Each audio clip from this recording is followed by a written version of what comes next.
100 science fiction books, 48 down, 52 to go. I think I should read them all. Hi everyone, I'm June and welcome to my channel Libromer. Foundation, or the Foundation Trilogy, is considered one of those must-read books. Just naming Isaac Asimov feels like naming the father of robots, but Foundation is not about robots, or is it? Because here we will find one of the most amazing stories about human culture in the future. Everyone seems to hold Foundation in high esteem, but I'm not so sure about it. Let me explain.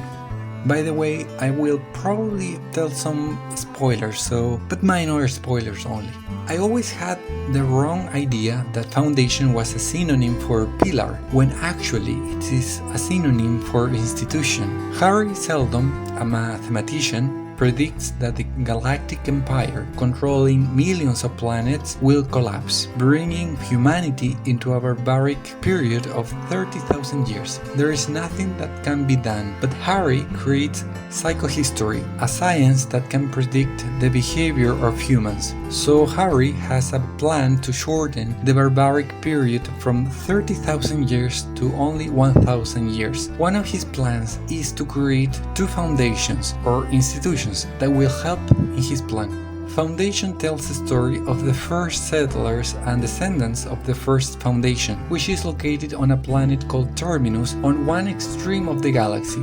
Harry has passed away long ago, and the Empire is already collapsing. The outer and farthest planets from the center of the galaxy and Trantor, the capital planet of the Empire, start acting as rebel autonomous kingdoms, which eventually brings problems to the people of Terminus. Here we follow the story of two characters, Salvor Harding, the first mayor of Terminus, and Howard Mallow, a master trader who years later will help to expand the influence of Foundation. The original idea of this foundation was the creation of a galactic encyclopedia to collect the most important knowledge of the human race and preserve it from the barbaric years, but we will discover that it was all a lie. So Salvor Harding and Howard Mallow will have to trust in the psychohistory created by Seldon to overcome any major crisis. Foundation has an impressive world building where we find millions of worlds with different societies and cultures, all collapsing after thousands of years of the Empire.